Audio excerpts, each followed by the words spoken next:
Hi, I'm Becky. Are you? And I'm Frank. Frank, could you tell us a little bit about yourself before the war? I was educated in Birmingham. I lived in Moseley before the war. And my last school was Christchurch. After I left school, I took an apprenticeship up to follow my father, who was a building contractor. It's a job I liked. Gave me plenty of exercise. And obviously it did me good physically. And then the war started. My father joined the army again. And I went off to, we were stopped building because no good building buildings to have them knocked down by bombing. But when the bombing started, we had then moved into Sparkbrook. And on October the 16th, 1940, at about 10:30 in the evening, £500 bomb dropped in our garden. I was in the house at the time. I heard the sound of the bombs coming down. I saw the red flash, heard the thud of the bomb hitting the floor. I saw the red flash, but I didn't hear the explosion. Now this is quite common, because inside the sound of the explosion, so I didn't suffer from anything. I was standing against the wall, and the wall was standing, and when the whole lot collapsed. So I sat on the floor and put my head in my hand because of the dust, I couldn't breathe. And after about 5-10 minutes, I had the last brick roll down. My first thoughts were, well, I'm still alive. I looked up, of course, blinded by the dust, and I had to wait till it was all over. And then I saw the moon shining through a hole in the wreckage. So I kept removing the debris until I got my head out. And this huge crater, that's how I knew it was a 500-pounder. So I eventually got my shoulders out and turned around and went back into the crater and climbed up the other side to go and tell my mother, who was in air raid shelter across the road, that the house had been destroyed totally. They then sent us to a school, the dance hall actually, in St Paul's Road, Sparkbrook. And the first thing I did was to get some 4 blankets and take my mother, who had 2 young children, into a corner, and then I went to offer myself to help. I did. I got the first plate of tea and everything else and took it to my mum, naturally. The bombers came over every night. There seemed to be no defence. They dropped hundreds of incendiaries. Now these incendiaries were carried into a big chamber and they exploded about 200 foot up, which means they all dropped in all close together. And so it went on until they found us another house, this time in Campen, which suited me down to the ground because I wanted to go and past the house, which is better than a taxi. All the places of entertainment where I used to go to were there. And I settled in. But then I got the urge to join the army. Frank, what did you do in the war? I was in Victoria Square one Saturday, and a big long queue of men waiting to join the army. Well, I seemed to be taller than most of them, so I decided that I'd join up. Said that I was 18 and a half, passed the medical, went down to join the Royal Artillery, which was in Stony Lane. Then my mother followed me down with my birth certificate, so they took me out. So then I decided I was going to join the Coldstream Guard. So I went down to join this regiment, and he said, how old are you? I said, 17. I said, can't go into the Guards till you're 19 and a half. You'd never stand the training. I leaned forward, very purposely, put my finger on the desk and said, it's the Guards or nothing. He said, fair enough, he said. I'll give you an army birthday. This is quite true. So I became 19 and a half and grew 2 inches in 5 minutes. Passed the medical. And it says in the medical, physical development, excellent. When my Mother saw my papers come through, she held on to them for a bit. But in the end, I wanted to go, and they wrote to her and said, we would like your lad to join us as a regular soldier. And that was that. On went the age again, and off I went to Caterham Barracks, which was the Guards depot. When I got there, I remember distinctly, when you're 17, you're very conscious of your hair and everything else. Went to have a haircut, and I said to this barber, big white coat, Birmingham man. I gave him a shilling, which was a good tip in those days, be a quid today. I said, don't cut too much off the top and the sides. I've had a haircut. He said, all right. And I felt his damn machine go up my neck and over the top and continue until I looked like, you never saw anything like it. I was trying to glare at him, but I dare not move my head. So that was it. 10 days later, they marched us back again to have another haircut when there wasn't anything to cut. You could have had it rubbed down with sandpaper and had the same effect. However, there you are. We got squatted. I don't want to bore you with a retail. We got kitted out and we got squatted. And my mother sent my birth certificate up again. So they said, the party wants to see you. I thought, well, I ain't that religious, but I'll go and see him. And he said, you're too young for the regiment. Oh, too young. He said, you're big enough. He said, look at the size of your hands. So back I went home. You never saw such a difference in a fellow with this hair. In those days, people, the police, were all had the haircut short like this. So when I was walking along, people would cross the road before they didn't come past me. They thought I was a policeman, and that is quite true. So I decided that's how I was going to be a soldier until such time that I could join the Guards again. So I went to join the artillery, which I knew a bit about, and was posted to a Scottish regiment, the 76th Highland Regiment.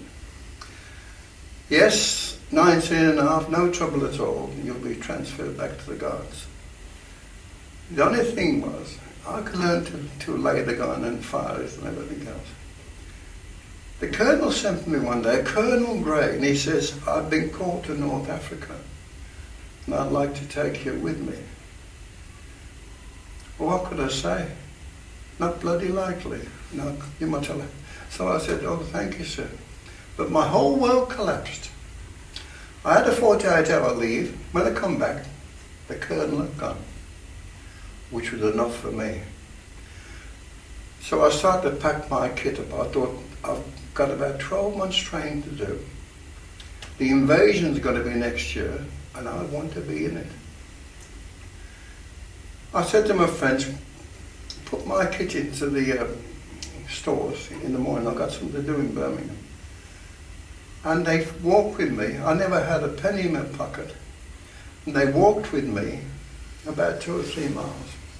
And I headed for Dumfries, then the border at Gretna, then into Carlisle, getting lifts when I could. And I was walking across Penrith Moor one night, about 30 hours. It started to rain. So I looked round and I found what I was looking for, which was a field of hay which had been cut. So I went and I made myself a bed and put my shoes on them, and I slept like a log. I didn't have to shave in those days. I used to have a dry shave once a month. It took me 5 days and 5 nights and 4 days, as you were, 5 days and 4 nights to get back home. I went to see my uncle, who'd had all my clothes, because I know them were much bigger that came out, and I went down and joined the Guards again. The fellow recognised me immediately. I told him I didn't tell him what had happened, because I thought myself, I'm going to go in this regiment. They promised I could go, and I'm going to, once I get there and do well, they'll keep me. And that's what happened. They found out after I've been in there about 12 months They said, you got to go in the guard room. So I thought, all right, I knew what it was all about, all right. I had a little talk to our colonel, and the colonel said, we're going to keep you. So he wrote to the district, commander of the district, which was Sir Torquil Matheson, and I served with his son later on. And cut long story short, they kept me. Not only did that, they were so impressed by your determination to rejoin the regiment. I'm going to put you on NCO's course. Well, I passed through that all right. And 4 months later, after being wounded once, they made me a sergeant. And I became the youngest sergeant in the regiment at 21. And so I went on, and I was wounded twice more. And the last one was on Friday, 13th of April, 1945, about 20 miles from Bremen. I went to look at the house that was in front of me, and I heard footsteps. Now, I was an experienced soldier because I got in my hand, I got a loaded revolver, and a German walked round the corner from a distance of about 6 or 7 foot. I went to my right and fired. He shot me to the left, 2 bullets, which the force spun me around in a circle. Mine smacked him against the wall, and the second aim shot made sure he stayed there.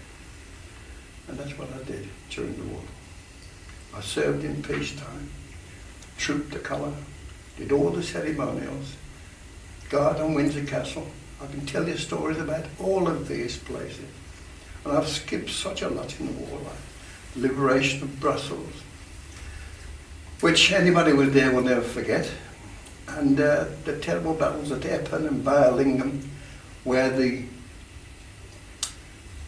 battalion nearly got wiped out. As a matter of fact, one of the companies there, number 3 company in the 5th Battalion, they got on the objective with 5 men, 1 corporal, and a company sergeant major.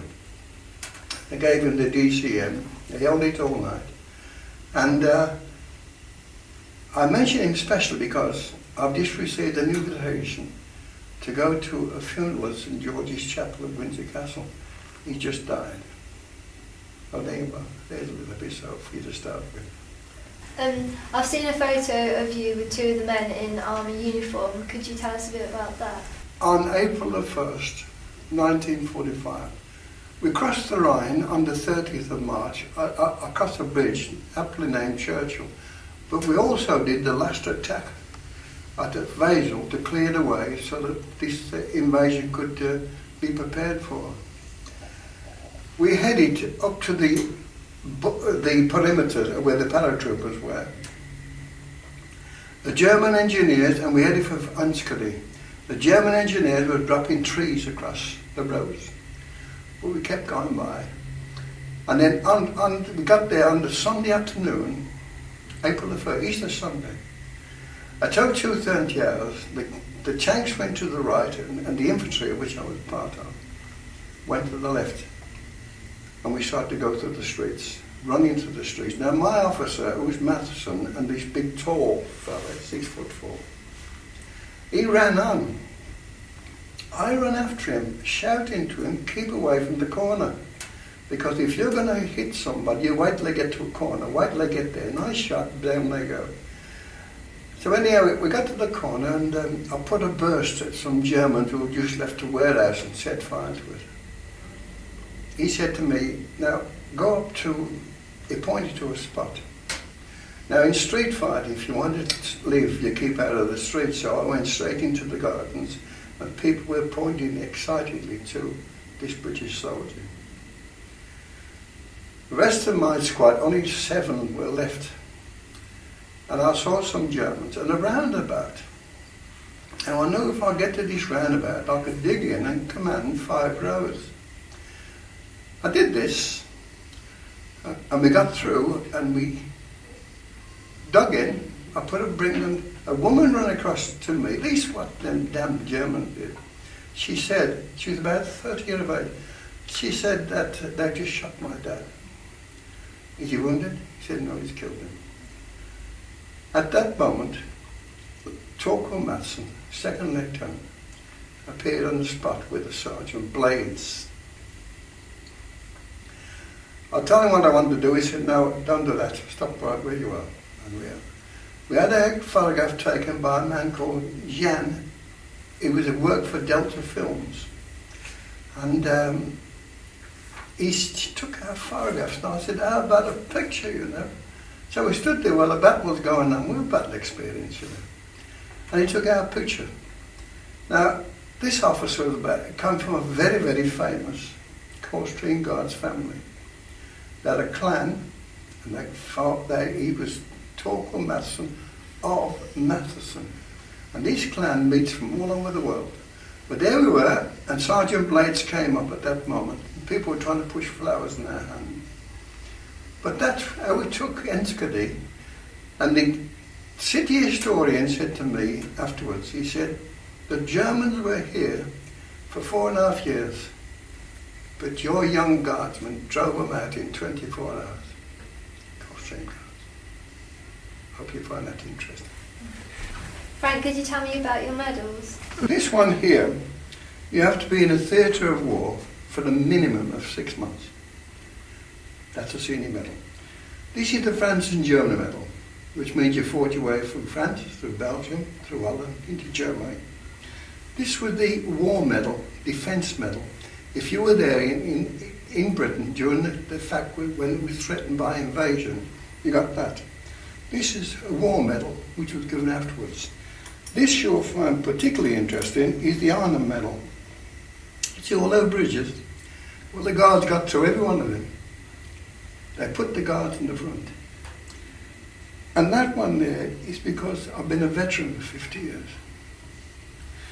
Now, these two here are from Enschede. We went there and they called us back and they gave us that liberation. And then the Dutch government decided 2 years ago to give a special medal to all the soldiers who had fought their way from the very beginning at Eindhoven, with the Operation Market Garden started, right through to the end. And I qualified. And that's what that was. From beginning to end, fought the way through. I was 21 years of age. Interested? Frank, it was lovely to hear about your medals, and thank you for sharing your memories with me. And the pleasure was entirely mine. Thanks for talking.